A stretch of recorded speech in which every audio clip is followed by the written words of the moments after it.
Hello guys and welcome to our video today. In our video today we are going to do an in-depth preview of the Community Shield.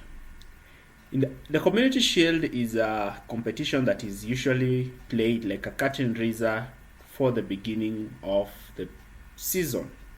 So this Community Shield is about a match, clash of titans between second place Arsenal and the champions Manchester City. In all last season, Manchester City won both the Premier League and the FA Cup. The competition is usually about between the one who won the Premier League and the one who won the FA Cup. But since one team won both cups, the second placed team in the league plays the competition as the opponent to the champions. So the Community Shield is like a friendly. Though it is a cup, again, you have to anticipate to win these cups. I know a lot of people have ridiculed Arsenal's, especially Arsenal fans, by counting their Community Shields as trophies. But Community Shield is a trophy, and therefore both teams will be in to try to test each other. And this might be actually the game that might shape the title race next season.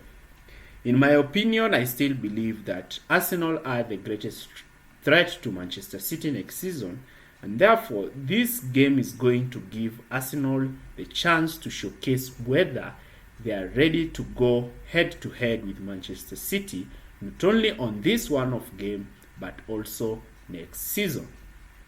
We expect to see rotations and new players getting a chance to start in the game.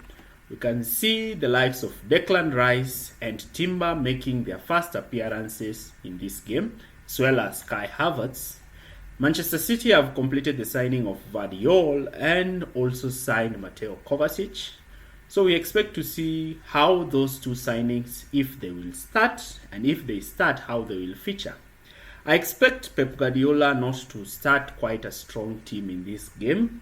My prediction is like Ortega will start in goal. We're going to see not the key starters will make their game. Maybe Haaland might start but not finish the game, with Alvarez and players like De Bruyne coming into the phases of the game. This is a tough game, and I know Manchester City don't start the season quite on a high note, but later improve their gameplay during the month of November. So this is a 50-50 game, but in favor of Manchester City, since Manchester City are actually the favorites. They're actually the better team compared to Arsenal. But you cannot ignore Arsenal and their progress last season. The preseason has also been a pointer of how Arsenal will play. They lost a match against Manchester United and they drew with Monaco just recently. So therefore, this might be one of the tactical battles that we'll analyze here definitely once the game has been concluded. We're going to see how the likes of Declan Rice, Timber and Kai Havertz will fare on against a strong, dominant, well-organized team. This is another match that is pitting Pep Guardiola against Mikel Arteta. So therefore, Arteta has not had one over Pep in quite a long time. Especially, I think the last time Arsenal won a match against Manchester City was the FA Cup semi-final in 2019-2020. Therefore, this season, Arsenal will be looking to try and start the season on a high note by beating their close competitors. Definitely, Arsenal want to win the title they missed out last season. And what better opportunity to show a statement of intent by beating the title champions. Therefore, this is an intriguing game that most of us are waiting to see how it will pan out. Pep Guardiola wants to continue his success in England by adding another trophy to the cabinet. Therefore, we expect, though not the strongest team to be lined up by Pep, but we expect a team that will be more determined to win this trophy, as well as gaining match fitness ahead of the new season. We are also going to analyze where both teams might finish based on their Community Shield results. It's an intriguing game that most football fans are excited to see. And here we'll also cover and do an in-depth tactical analysis on how the game will pan out. On to our next topic. Our next topic is looking at the Chelsea's attacking question. Last season, Chelsea had the fewest goals in history. They actually scored, I think, something like around 40 to 41 or 42 goals the entire season. This is quite low for a club like Chelsea. We know very well that Chelsea is a club that averages close to 80 goals a season. This indicated that Chelsea, who conceded the same number of goals as Liverpool, that was 42 goals, ended up finishing 12th, while Liverpool ended up finishing 5th. This means that Chelsea's defense was not quite the problem. Actually, they had a good defense. The problem is Chelsea were not able to score goals. But a lot of people have been arguing that the introduction of Christopher Nkunku and Jackson in the lineup, with Jackson looking quite promising leading the Chelsea attack. The partnership between Jackson and Nkunku is something that a lot of Chelsea fans are looking forward to. Both players are excellent goal scorers. They know how to move with the ball. They have excellent movement, excellent touches, and this is giving Chelsea fans promising season. They may relieve pressure from the likes of Modric and Raheem Sterling, and as well as Noni Madueke from scoring a lot of goals. Therefore, this question in Chelsea's attack might be answered with Nicholas Jackson and Christopher Nkunku. As well as Jackson's movement. Jackson is one, I've seen him from the eye test. He's a good striker. He's good off the ball. He's good on the ball. He's a striker who can work perfectly with Pochettino and excel.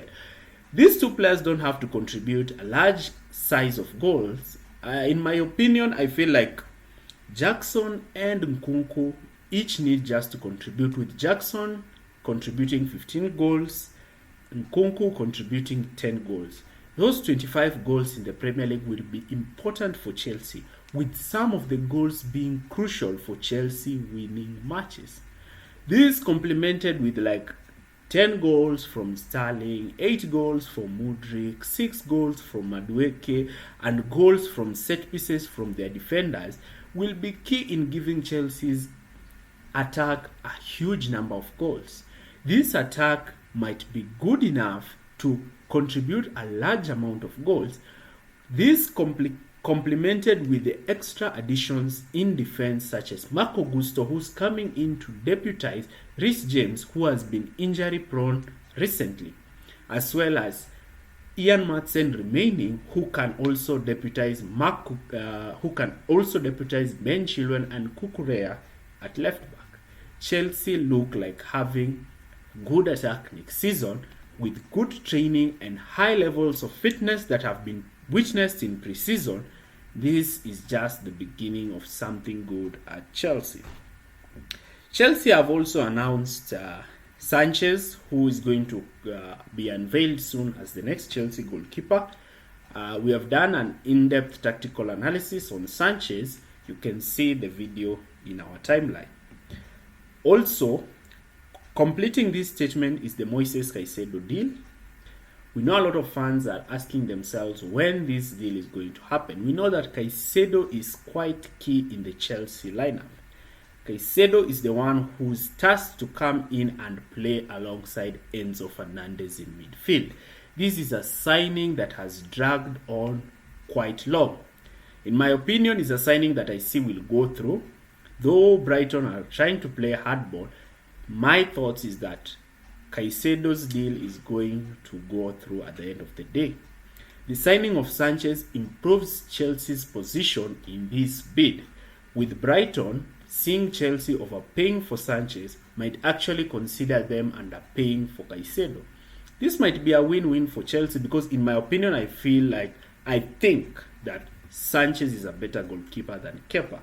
And Caicedo coming in will ensure Chelsea have steel in midfield, therefore enabling Chelsea to play the kind of a Pochettino system: high attacking football, high possession football, and high goals football.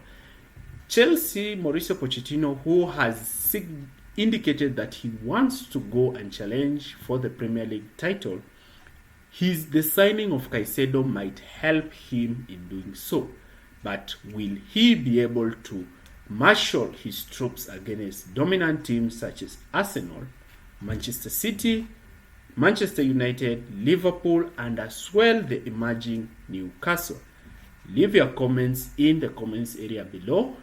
Like this video, I'd also like you to join our membership plan and get exclusive videos. If you stayed with us till the end of this video, thanks for watching